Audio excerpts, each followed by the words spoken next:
Jangan trigger dulu dengan tajuk yang anda baca tu, sebab saya nak beritahu anda kepada pengguna Samsung S24 ke S25 ke maybe S23 pun, mereka sebenarnya sedang berseronok sekarang. Sebab apa? Sebab mereka tak perlu pun beli ataupun upgrade ke Samsung S26. Sebab apa? Sebab S26 kali ni dia berpusing-pusing benda yang lebih kurang sama sahaja kan, spek dia tu. Saya pun macam dah pening dah, dan rasa macam muak dengan Samsung. Kenapa benda yang lebih kurang sama tak ada inovasi yang best ke? Mana ada. Mereka ada benda yang baru yang mana kemungkinan brand-brand pun akan tiru lepas ni, iaitu dia punya privacy display. Yang ni saya rasa saya respect lah dekat Samsung kan, sebab dia boleh datangkan benda yang baru, datangkan benda yang mungkin setengah orang akan guna lah. Yang mana dia punya display ni anda boleh setkan untuk setengah kawasan ataupun seluruh skrin anda tu daripada dilihat oleh orang sekeliling. Okey, dia straight kepada anda saja. Ini benda yang best lah. Kemungkinan lah kalau sebenarnya anda boleh je guna pakai macam privacy tempered glass ke apa kan. Cuma yang ini dia lebih convenient lah. Walaupun anda akan nampak skrin dia macam downgrade sikit lah bila anda onkan benda macam ni. Tapi satu je masalah dia, yang mana dia hadir untuk versi Ultra sahaja. Dia tak ada untuk versi yang biasa. Jadi versi biasa ni dapat apa je sebenarnya Samsung?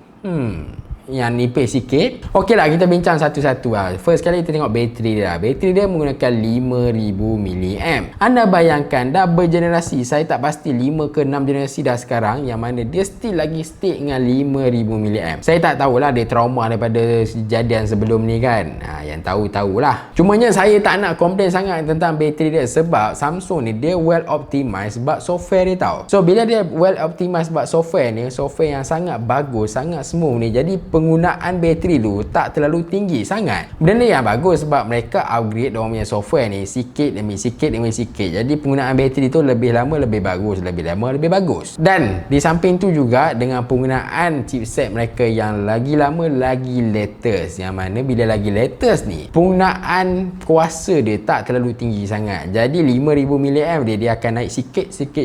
Dia bagi tahan lama. Cuma yelah 5000 mAh kan, come on lah Samsung, bagilah 5500 ke 6000 ke kan. Dia macam boleh lah bersaing dengan peranti ataupun brand-brand lain. Tapi tak apalah, kita tolak tepi bab dia punya bateri. Okey, kita nak bincang apa pula? Kamera kan.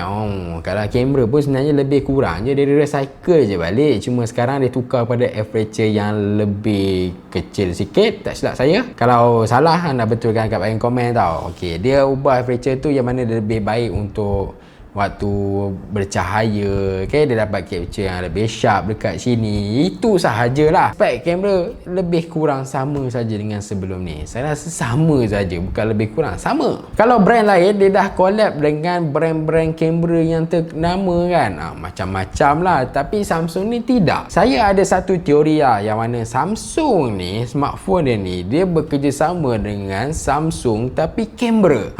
Samsung kan dia keluarkan kamera, jadi mereka gabungkan sekali. Samsung collab dengan Samsung, jadilah Samsung. Kita ada beza je. Antara benda-benda lain yang saya rasa macam tak patut lah kan, sebab harga dia sekarang pun dah naik sekitar 4 ke 500 untuk setiap jenis S26 ni. Setiap model, tak kisahlah Plus ke Ultra ke kan, dia naik sikit berbanding dengan S25.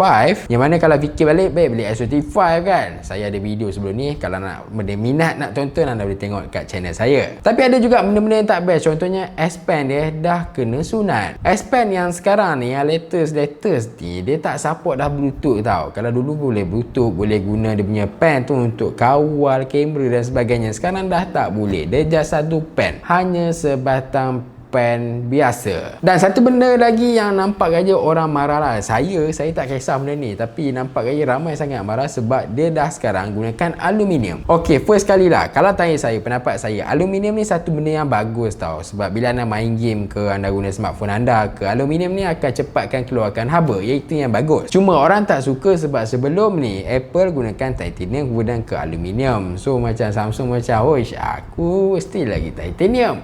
Tapi sekarang dia pun terikut dengan Apple. Okey, dia pun ikut iPhone dia dah gunakan aluminium juga. Apa cerita ni kan? Pendapat saya sendiri lah, saya sebenarnya sayang lah dekat Samsung. Bukan sayang, saya sebenarnya dah muak dengan Samsung ni. Sebab Samsung dia ulang benda-benda yang sama, cuma pengguna dia dah tak rasa hype dia. Mana pergi Samsung, dia macam dah menghilang. Kalau dulu kita nak tengok kan pelancaran Samsung yang latest kan, kita macam rasa macam uish, malam ni kena jaga lah, tengok benda apa yang baru, benda apa yang best. Tapi kebelakangan ni macam benda-benda yang sama yang berulang-ulang. Dan saya juga risau lah kalau Samsung still tak dapat lagi move on. Sebab apa dah? Sebab Samsung ni sebuah smartphone yang bagus. First kali nak tengok lah software dia yang memang terbaik lah dekat sini kan. Smooth dia memang boleh kata kalau siapa pernah guna tu memang rasa lah, tahulah. Kemudian yang paling saya suka juga tentang AI dia. AI dia bukanlah dia macam melekat dengan dia punya Gemini saja ataupun Bixby saja kan, tapi dia dah upgrade dia punya AI tu. Macam-macam boleh buat dekat Samsung ni. Dan dia punya AI ni pun lebih stable berbanding dengan smartphone lain yang ada kan. Ni terletak tepi iPhone lah. iPhone ada AI ke? Sekarang kita dah berada dekat satu level yang mana smartphone dah cukup tepu. Smartphone kena ada benda yang baru untuk bersaing. Sekarang dah tak ada. Tambah-tambah untuk Samsung.